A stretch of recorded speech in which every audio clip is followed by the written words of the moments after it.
Welcome to YAS the Stripper Podcast, a podcast for all sex workers.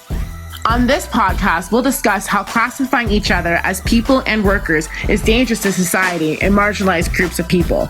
We'll also talk about the climate in and outside of the clubs and all the amazing things us sex workers do. I'm so inspired and in awe with each and every one of you, and I'm always excited for what's going to be shared next. I'm your stripper queen from the north, Onyx, and this is YAS the Stripper Podcast. What's up, everyone? Welcome back to YAS the Stripper Podcast. I am your host, Onyx, all the way from Canada, and today's guest is all the way from the Windy City, USA. That's right, Chicago. They are a burlesque performer, teacher, model, recently crowned Miss Burlesque North America 2020, headliner of the 2019 Ohio Burlesque Festival, producer of their very own Shimmy House Party in Chicago, and so much more. Holy goals. Let's welcome everybody, Shimmy LaRue, to the podcast. Say hello. Thank you so much for having me, Onyx. I am so excited to be here and to chat with you today. Yay, so awesome to have you here. But before we get started, tell us the pronouns you go by.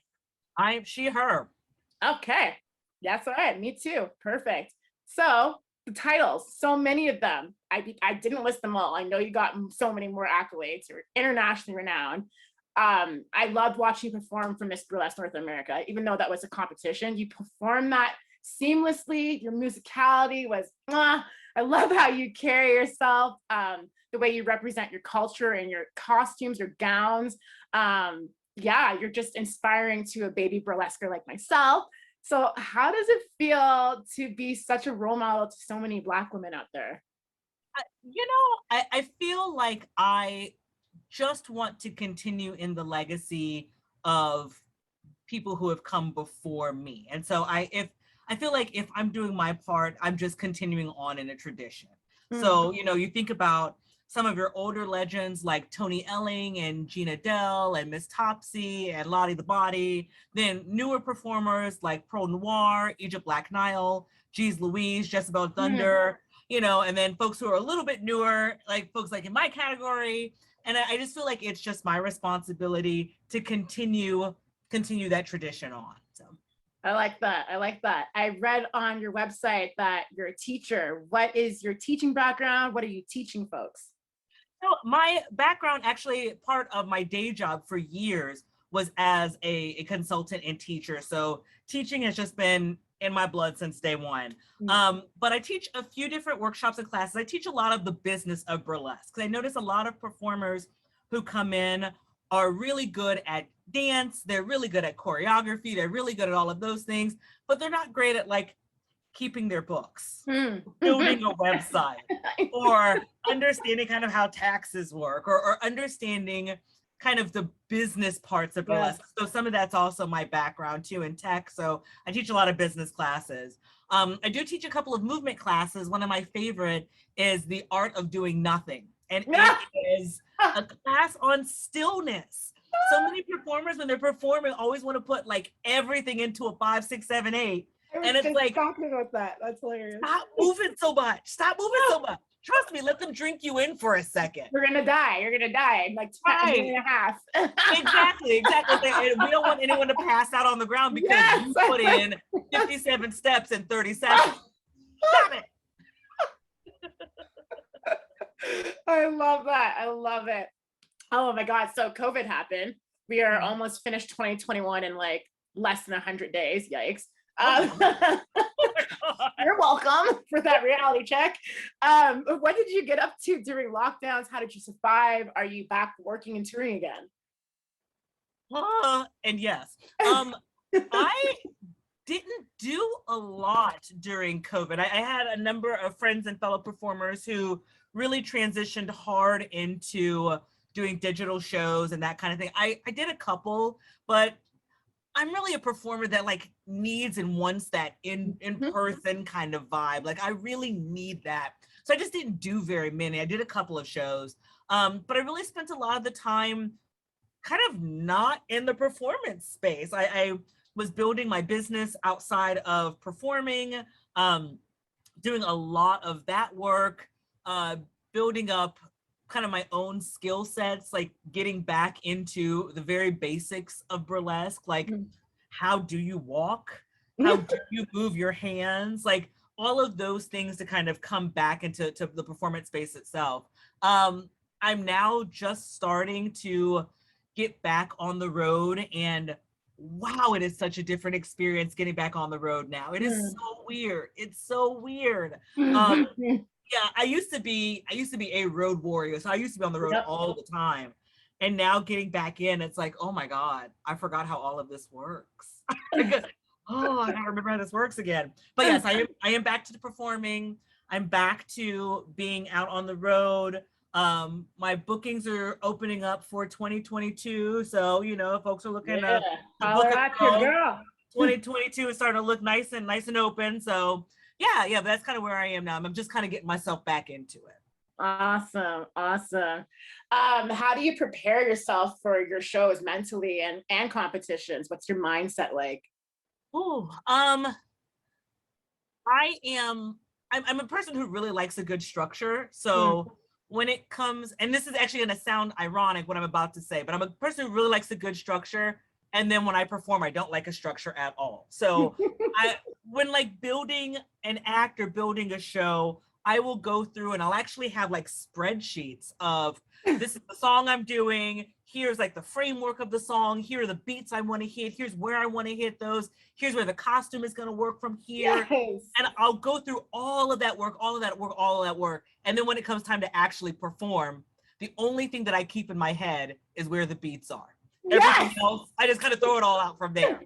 Because it's in your body at that point. And so you can then just start to feel it and start to kind of manipulate the act. Like I have one act, like this week, I did one act in 3 different venues, and I did that same act 3 different ways. Yeah.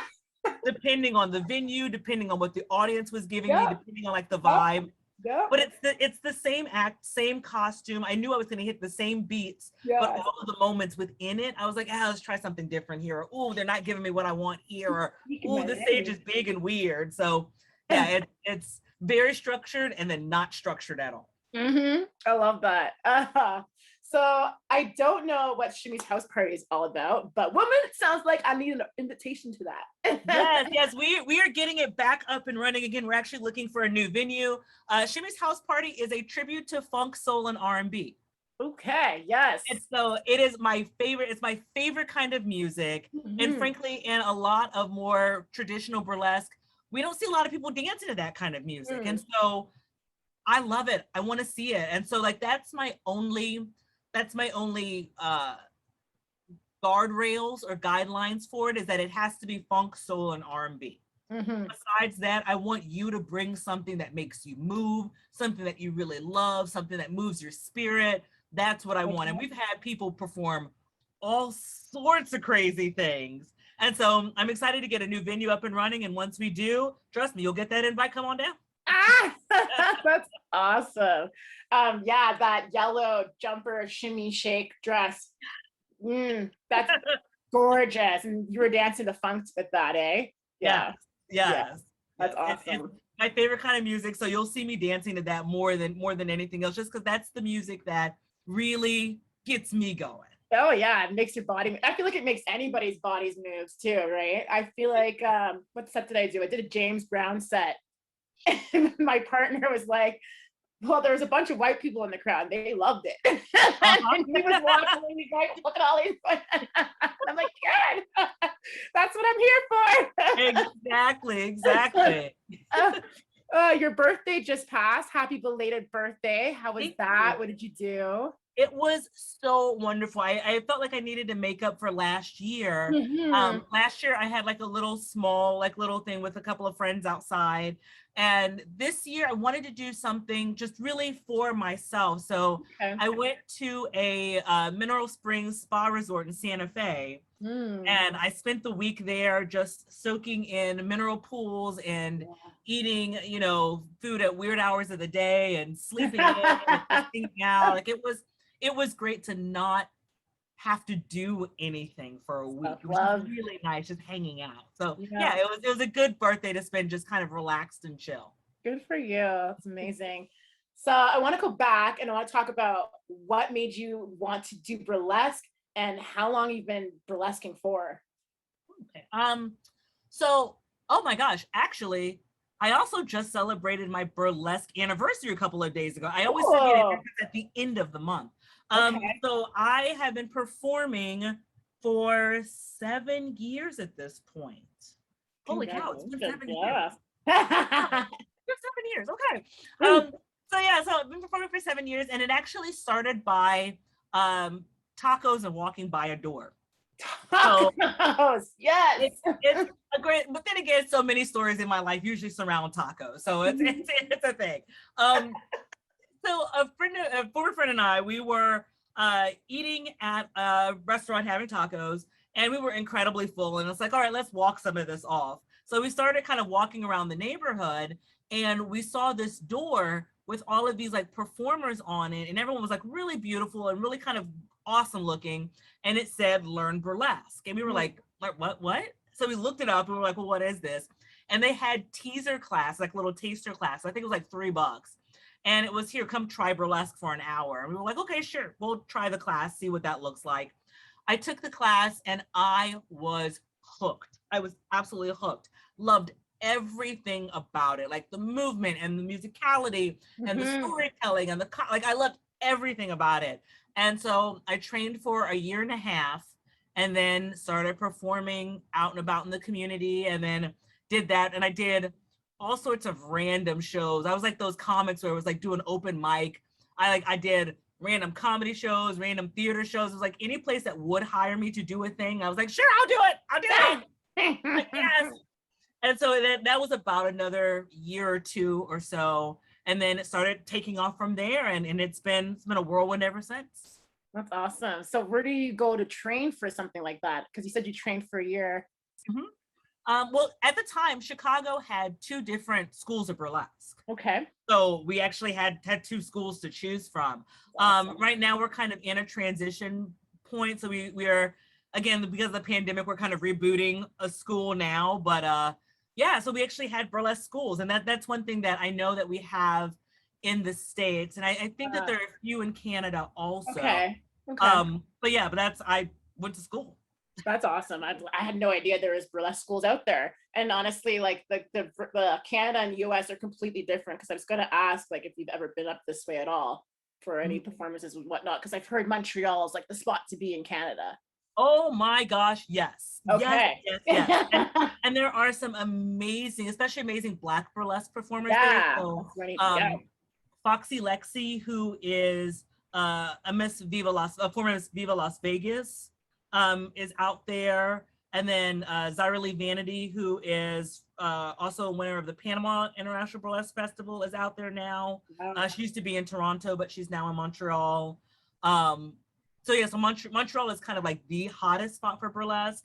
But ironically, my first trip to Canada was to perform at the Calgary Burlesque Festival in 2017. Okay. Yeah, so that was my first time in Canada, and I don't think that they're running that festival any longer, but that was my first trip. It was actually really funny. When I got there, it reminded me so much of growing up from home, because I'm originally from Houston, Texas. And so being in Calgary, I was like, oh my God, this is like being in Houston, but cold. It was great.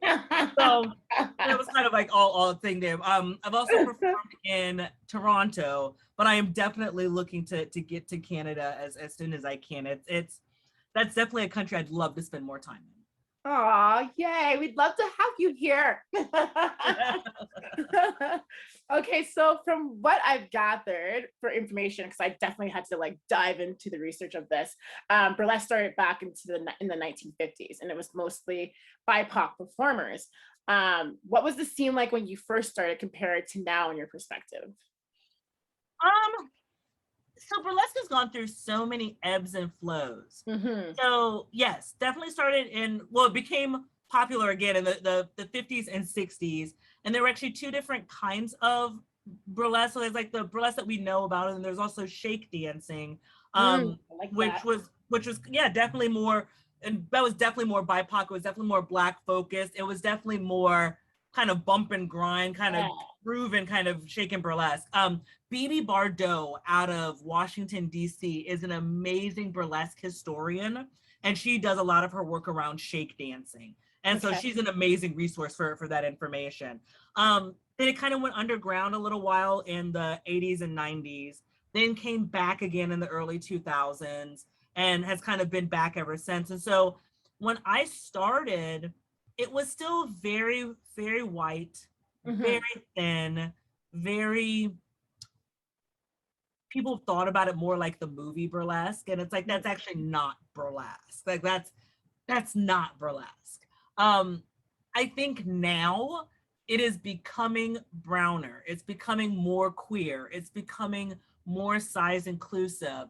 But I think that it's now a matter of training the audience to realize that's what burlesque actually is. And it's not just skinny white women who are in very expensive costumes.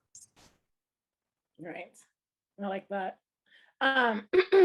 Besides, well, Gigi Holiday, she's on our podcast and she's our historian here. I don't know if you know her or not. Yes, but, I love Gigi. I love her so much. She's so amazing. Honest to God, to have the two of you educate me at the same time would be just perfect. Yeah, she's phenomenal. But yeah, so we were chatting about some stuff, and besides Black women getting lesser pay, she mentioned that producers or scouts would go to Black burlesque bars and watch those performers dance and copy it or steal their moves to teach their white performers at the white clubs. Like, holy crap, I didn't realize it was like a period like that where it was just an all white cast. Is this where the term neo-burlesque comes from? Yes and no. So those are actually kind of two slightly different things. And for the first part of your question, that still happens today. That still happens, where you have white performers who are watching what Black and Latinx performers do and the way that we move, and then we'll try to mimic it and then act as if, oh, well, this is just kind of my culture too. This is kind of how I grew up. I was like, no, honey, you're from Kansas. What are you talking about? These are not your people. So it still happens. It's now being called out a little bit more, but it's still happening. Neo-burlesque, it talks about the burlesque revival that happened in like the early 2000s, like late 90s or late 90s, 2000s. Okay, gotcha. That's where that neo-burlesque came from. And that's where you had people like Joe Weldon, Juliette Lesmuse, even folks like Pro Noir, who came up and brought different dance styles back into burlesque. That's where you started to see more of club culture come back into burlesque. So it became more theatrical again, more club-like again. It was a little less of like the Betty Page, Dita Von Teese kind of classic bump and grind and more dancing. So that's where kind of neo-burlesque comes from. And so now when talking about burlesque performers, you have kind of two camps. You have classic and neo-burlesque. So when you talk about burlesque performing, those are kind of the two different camps. And the classic, again, is more of that 50s, 60s, panel skirt, tribute bra, kind of classic jazz, blues kind of vibe. Yeah. Neo-burlesque is a little bit of everything else. That's where you'll get more of the fringe. That's where you'll get more of the floor work. That's where you'll get different costumes and styles and more storytelling. So yeah, that's really kind of the difference between the two. Okay. I like that. So another episode on our podcast, I was listening to Ann Davies speak with Samantha Sun, and Samantha Sun was telling us that some venues wanted to book her to do a geisha set, even though she's not Japanese, but to some white people, she'll fit the script. Or if she doesn't do it, they'll just hire a white person. Do you find it hard for folks to just book you on your skill instead of your ethnicity?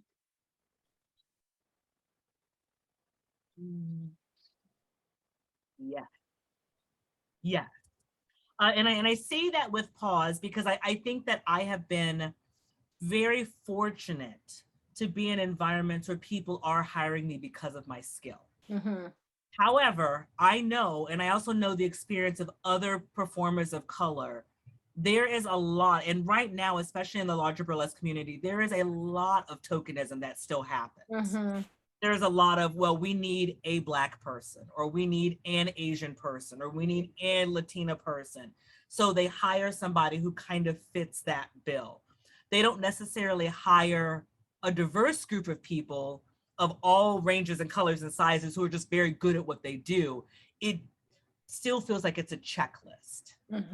Where it's like, oh, well, we have to have a Black, so let's hire Shimmy. Let's hire Shimmy because we have to have a Black. And that happens all over. It happens all over.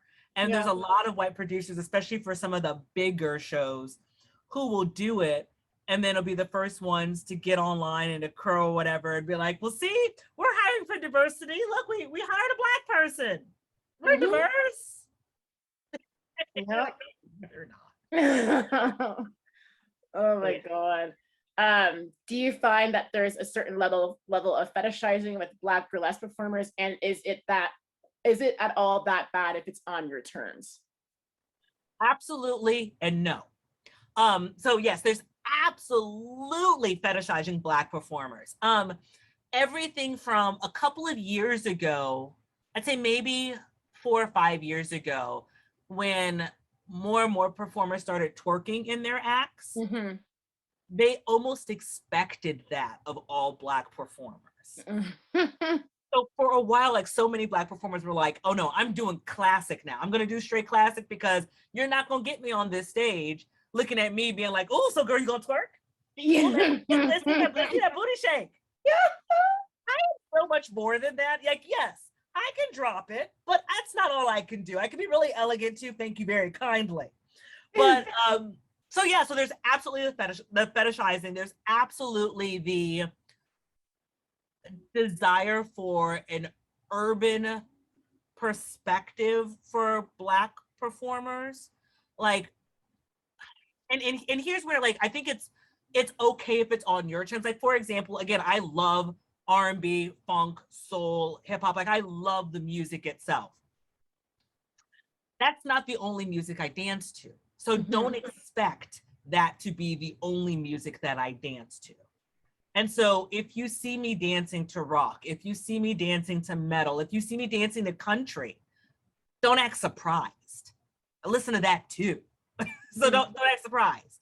I think that we as performers of color, and especially Black performers, don't always get the space and the freedom to live in a whole bunch of different spaces. We're kind of pigeonholed. But I can and do use it to my advantage, because if I know that that is what you are expecting of me, I like to turn it on its head. You know, I like to kind of make it interesting. Like, for example, I have a Little Mermaid act, and it is a mashup of Under the Sea and Miss New Booty. This act is ridiculous. It's ridiculous. It's so ridiculous. It's ridiculous. I love it. But it is a booty act. But turning it on its head is that I've mixed in the Little Mermaid. Yeah. So yeah, it's rap, but it's also Disney. So yeah, so the answer is yes. There's tons of fetishization, but yes, it also is more than okay when you do it on your terms. Awesome. I just want to reiterate on what you were saying about how it's not all about the shock value, but don't be surprised if dancing to rock music. Yeah, I learned a lot about myself doing this research, and I noticed that maybe subconsciously, because I never danced to rap music at all when I first started stripping. One, because it wasn't really allowed in the white clubs I was at, and two, I mean, they expected it. So, and I never shook my ass or any of that. So I'm wondering if it was because I didn't want to give them that shock value, or if it was because of comments like, that's ratchet, or that's too Black, that like really kind of, whatever the word I'm looking for, pushed my culture away pretty much from the scene. So how did you stay true to yourself, and were you ever approached by people that wanted to change who you are? I'll answer the second part first. Yes, there's always going to be people who want to change who you are, and they'll say things like, well, this venue is looking for a certain type of performer, or we're looking for a certain type of act, or this is an upscale venue. And it's like, I know what you mean by that. I know what you're saying for that. And then you have to make the choice. It's like, how much do you want to play the game or not play the game? And how much do you want to be subversive or not? And so that means anything from maybe you have a classic act or two or a more traditional act or two that's the act that you do for that producer in that venue. Maybe that's just what you do. But if you want to subvert it, and here's where I think I sometimes have evil in my spirit, I like to subvert things. And so one of my acts is a very classic act, but it's to rock music by a Black band. Ooh, okay. So when you taking notes. Yeah, so when you see it, you're like, wow, like, because it is a classic boa act. You know, it's a classic boa and fringe act. Actually, boa gown glove act, and it's to Live in Color. And so it's a Black rock band. I love Live in Color. Living in Color, Live in Color. Live in Color, yeah. Like Love Rears Its Ugly Head. That is the song. What? That's to that too. Yep, I love it. They're good. It's a classic act. It is a classic act all the way through. And so I can do that act anywhere, but the subversion comes in, it's a Black band. Yeah. I was just introduced to them like literally 2 months ago. 2 months ago from my Indigenous neighbor who's like 60 something, and neighbors here are pretty close. And he's like, you gotta dance to this. And it's like, fuck yeah, I do. That's so awesome you mentioned that. It's phenomenal. It's absolutely phenomenal. So yeah, that's if I were to give recommendations to new performers coming up, whether you're a club stripper, a burlesque performer, cabaret, whatever, find ways of bringing in your culture, but you can do it in a way that goes under the table. So it's a little bit of a thumb in your nose at folks. It's like, sure, you want me to do rock or you want me to do country? Why don't I do it from an artist from my culture? So there. I love it. I love it. So how do we help folks make conscious decisions about the status quo, especially for the next generation to come? So I'm going to start with people of color. One, change is hard. And so don't get tired and don't get frustrated.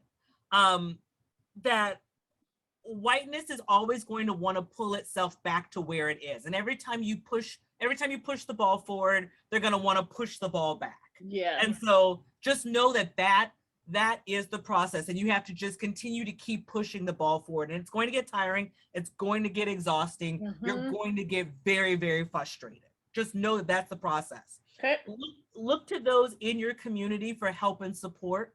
Don't be afraid to reach out to others in your community, even if you don't know them as well, or you think you might have beef with them. Reach out to those in your community, because we're all going through the same thing, and we all need to rely on each other. So that's for people of color. For white people, I need y'all to stop faking the funk. Y'all know better. Y'all know what to do. The time has passed for being like, well, I don't know how to bring in more folks. I don't know how to bring in more diverse cast. I don't know how to do this. If you know how to build a new show, if you know how to market to your audience, you know how to bring in diversity. Do you want to do it or not is the question. Because if you want to do it, you will. And making a diverse cast isn't hiring one Black person and saying we're diverse. Isn't hiring a performer who is larger than a size 4 and now we're diverse. That's not diversity. Make it actually reflect the world around you. There are tons of really, really good performers that are not skinny white women who will blow your socks off and who will be amazing for your audiences and make you and them a ton of money. Go find the good performers. And if you don't know who they are, ask around. Go find them. So yeah, so those are my two big things. That for people of color, this is gonna take a while. Get support in your own community. And for white folks, y'all know that y'all know what to do. Go do some work. Vouch for us. Email the clubs, tell the managers, harass them until they get the performers that they need to have in their clubs. Exactly. And do not get comfortable in silence. And for white folks, don't get comfortable in saying, well, I just don't know what to do, or it's just really hard, or I just don't even know where to start. Yeah, you do. Yeah, you do. Advocate for folks. Go stand up, speak up. Be sometimes willing to give up your spot so somebody else can have an opportunity. There's plenty of opportunity and space for everybody. Let other folks have options too, so that we can all grow together and we can all make money together. Right. Awesome. I like that. All right, let's get into the thick of it, because I posted this on my Instagram and that kind of blew up. Let's talk about burlesque performers and sex work. Is it the same? Is it not the same? Is burlesque stripping? Is it not stripping? There seems to be like this huge divide between burlesque performers and strippers, where burlesque performers look down on strippers or think they're better than us, or think that they want nothing to do with it, pretty much. They're secluding themselves as their own little niche group. What are your thoughts? Shimmy, drop us some knowledge. All right. So this is one I have thought about a lot. So let me start by saying I do not believe burlesque is sex work. I think burlesque is sex adjacent work. It's sexy work. I don't think it is sex work. And I don't believe it's sex work because it is easy to come on, come off. There isn't as much of a customer service aspect to it as, say, stripping or full service sex work. There is more customer interaction that you have to do. Now, that's not to say that burlesque isn't customer service. I actually say it all the time, that I make money as a burlesque performer because I think about it like a stripper. I am there to work. It's not just, oh, I'm there to be in a beautiful costume and do a thing and then leave, which a lot of burlesque performers think. They think of it more like theater. I think about it like work. So for me, it starts with the prep. Before the show, I'm walking around, letting folks know what's going on, letting them see what a costume looks like, just so that they have a little bit of anticipation. Then you do your act, and then here's where the real money comes in.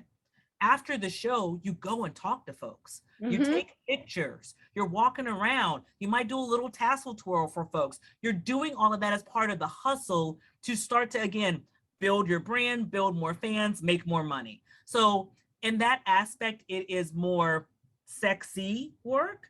But again, as a performer, I can do that for 15, 20 minutes. I'm not there for like an 8-hour shift. And I think that's the difference. Yeah.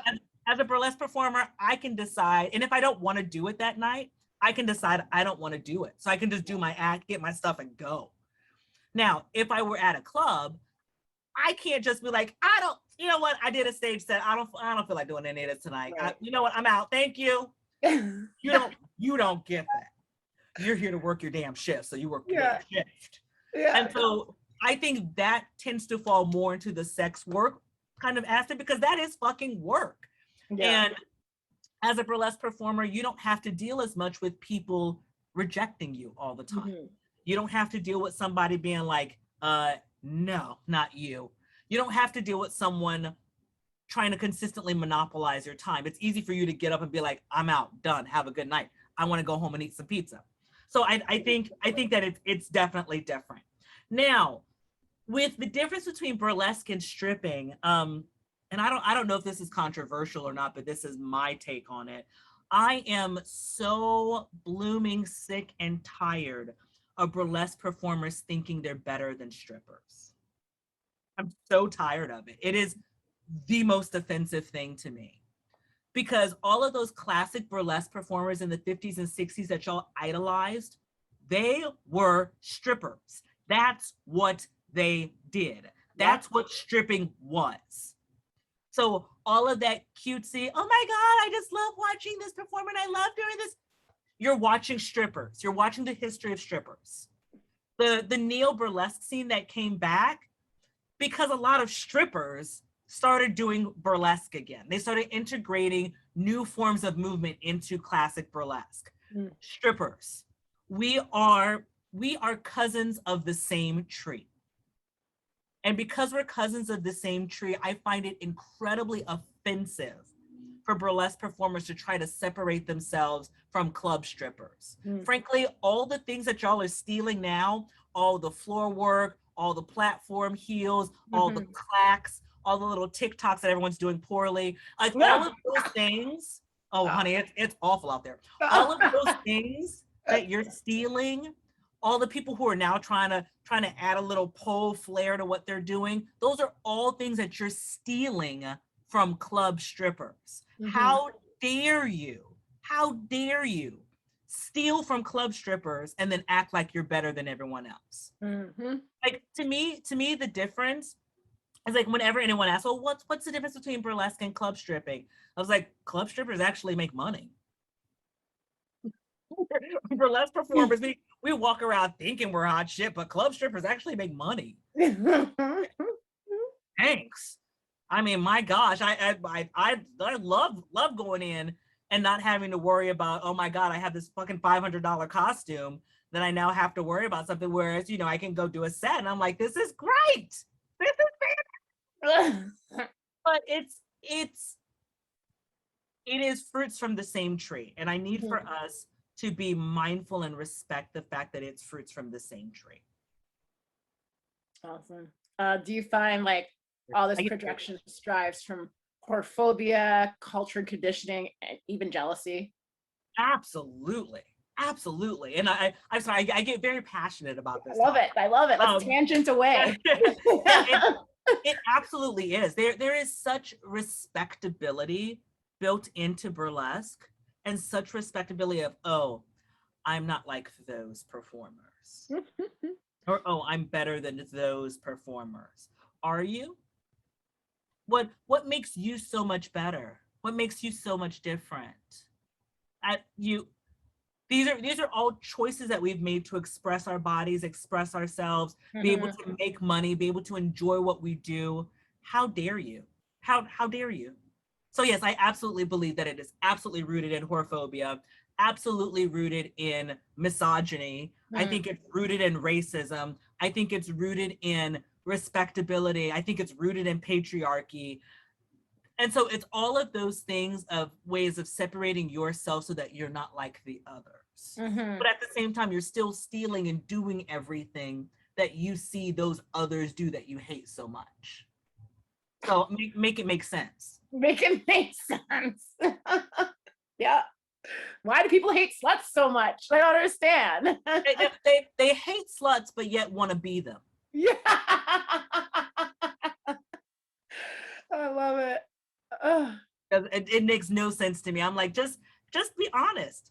Be honest with yourselves. Be honest with your history. And I will say a lot of burlesquers, and I really, really, really appreciate the fact that you are doing the work, learning the history of burlesque and stripping and how they intertwine with each other. There are so many performers out there that have no idea. I want to learn more. Like, honestly, God, like Gigi sparked that in me. And the first story she told me, I was just like floored. I was like, I need to learn more. So yeah. And but that already puts you on a whole different path than a ton of other performers who have no sense of history, no sense of culture, no sense of context.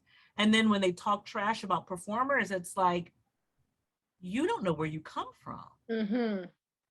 Oh, you don't know what this actually is. You just think it's a fun, cute way to walk around in a cute costume. Oh no. It's time for some rapid fire Q&A. Let's begin the 4-for-1. The first question is, what is the balance between comedy and burlesque in your act and in your life? Yeah, because you a funny bitch. Oh my gosh. So I take my work very seriously. I do not take myself seriously at all. I don't at all. I love to tell people all the time, I take my clothes off in public to music for fun and profit. How do I not love that? How do you not love it? Like, y'all, I get to get naked in public and people give me money for this. You know what that is? Y'all, I get to be the thing that all of you normies talk about at work the next day. Y'all are welcome. This is great. To quickly answer your question, humor isn't a part of everything I do in life. Humor is a part of it's a part of all of my acts. It's a part of everything from my facial expressions to how I interact with audience members to even the weird things that I put in my costumes. Like just like to surprise and delight and to add humor is something I think is deeply foundational, even in a very serious act. All of that stuff has still an essence of humor in it because that is important to me. Yes, awesome. What is your favorite costume and why? Actually, I think it's my yellow fringe costume. That might be my favorite one right now. So I want to shout out my costumer, Serena Starr. She's a former Miss Nude World from Lowry Creatives. And so she has made most of my costumes. Like she made the one that I won MBNA with. She's made this yellow fringe costume. She's made most of my costumes. And because she is a former dancer and former Miss New World, she also loves a good fun reveal. And so when we're building something new, half of the time we're joking with how can we make the most ridiculous reveal in this costume? Oh, smart though. I like that. And all so about the reveal. Exactly. It's about the reveal and it's about an unexpected reveal. And it's about a reveal where you're like, the hell? Yes. So yeah, so I think that's my favorite one. I also love that costume because it's pants. For burlesque performers, because as I was telling Serena, I was like, at some point, I'm really tired of wearing dresses all the time. And who says that to dance burlesque it has to be in a gown or a dress? And she was like, right. So those are pants. And the fun reveal is that they're not just pants. I feel like I'm giving it away, but I don't care. They're not just pants. They're pants that tear off into shorts. So I'm dancing in shorts. It's the best thing ever. Like stairways? Yeah. Oh, I'm so pumped to see the show. They're stairways. They come up into shorts. It's great. Great. Oh, all right. If you had your own podcast, what would you call it? Ooh, this is a good question. I think I would call it something like, so I was thinking. I think I'd call it something like that. Or like, that I think I'd call it something like that. All right, I love it. Oh my God. And last one, what's the most ridiculous fact that you know? Ooh, the most ridiculous fact. I actually learned this last night on TikTok, which should tell you everything you need to know right now. That rhinoceroses or rhinoceri, whatever, are as aggressive as they are because they're blind. So they can't tell the difference of what's a predator and what's safe. So they charge at everything because they can't see. I didn't know that. And I'm like, that makes a lot of sense. So that's why they're so aggressive, is because they can't see. And so their way of protecting themselves is just to charge and attack at everything. That question's going to be on Jeopardy, just you watch. Oh my God. Oh, I wanted to go back and I wanted to ask you what your heritage is. Oh, yeah. So I am Caribbean. Okay. So yeah, Awesome. my mom is from the Bahamas and my dad is from Dominica, the island, not the republic. So Okay. yeah. So I am first generation American, but my parents are both Caribbean. They're both immigrants. And so yeah, I was born and raised in Texas. Oh, wow. That's so awesome. And just so like, what do you call that? Contrast. Yeah. Yes. It was quite an adventure growing up with like super duper Caribbean parents and then growing up in Texas. Yeah. So that leads me to ask you, like, where did you get your Miss Burlesque North America gown? Because it's got that beautiful print. And I was like, is that Nigerian? Because I was like, oh, in love with it. So Serena made the dress for me. Oh my God. Yeah, oh no, she's exceptional. She's absolutely exceptional. And so it was so funny, after telling her that I won, she was like, well, now you need a gown. And I was like, girl, yes, I do.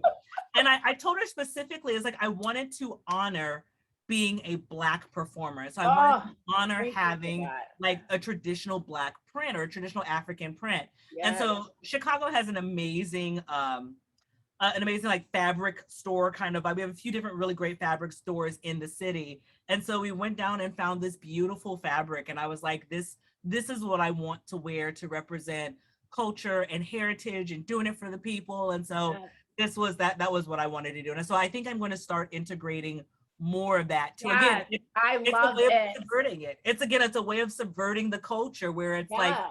I'm going to give you a classic gown, but it's going to be an African print. Yes, that's what I love. How you, like I said, you represent yourself well and your culture. You wear your fro like the crown that it is. Yeah, That's amazing. I love it. Are there any last minute thoughts you want to give anyone? Tips who are listening? Or yeah. Don't take yourself so freaking seriously. Again, like we're having, like, yes, definitely spend more time. Well, actually, two things. One, spend more time in the studio practicing, learn some basic skills. Okay, learn how to walk, learn how to move, learn how to use a fan and a boa, learn how to do all your stuff properly. But once you do, go have fun. What we do is a lot of fun. Like, we could be construction workers breaking our bodies, but we're out there dancing and having fun and talking to people. And yes, it is a lot of work and it gets incredibly tiring and exhausting sometimes, but it's also so much fun, y'all. It's a good time. Enjoy it. And also be able to have really great stories. So when you're old and gray, you can be that scandalous person in the old folks' home. Like, be that person. So just have fun, but actually get in the studio and practice. I swear, if I see more burlesque performers who don't know how to do basic things like walk in heels, oh my God. Oh my God. Oh, that's awesome. Do you want to list off any places we can find you, like your tags, plug away? Yes. So the best place to find what I am doing next and where I am is Instagram, and that's at Shimmy LaRue. Yeah, that's usually where I spend the most of my time. I also will post where I am in Chicago or where I am traveling. That's usually where that'll happen. My website is shimmylarue.com. Branding is incredibly important. Own your name on everything, so it's easy to remember. I am going to start doing some more traveling in the next couple of months, and when that happens, I will let folks know. And then also, if you'd love to see me in your town or at your club, let me know. Reach out, and we'll see what we can do. Awesome. Well, thank you so much for coming on the show and educating myself and anyone who was listening that got some amazing information out of that. I love you so much for that. It was so great. Thank you. And Onyx, thank you so much. I really, really appreciate what you are doing. I appreciate what you have done when it comes to sex workers' rights like that. I am just honored and floored to see the kind of work that you've done and to bring these issues to light. Like it really is incredibly, incredibly impressive. And so I just wanted to make sure I was on record saying thank you for the work that you are doing. So it's much coming from you. Thank awesome. you. Oh, amazing. Just before we go, I just wanted to remind people that this is now a listener-funded podcast. So if you're enjoying what you're hearing, what you're learning, like what you see, definitely head on over to our website, YASstripperpodcast.com. Look for those donation buttons and give us your money. Yes. That's the best way to show you care. Cold hard cash. With that said, I'll see you guys next time. Thank you so much, Shimmy. Bye, everyone. Bye.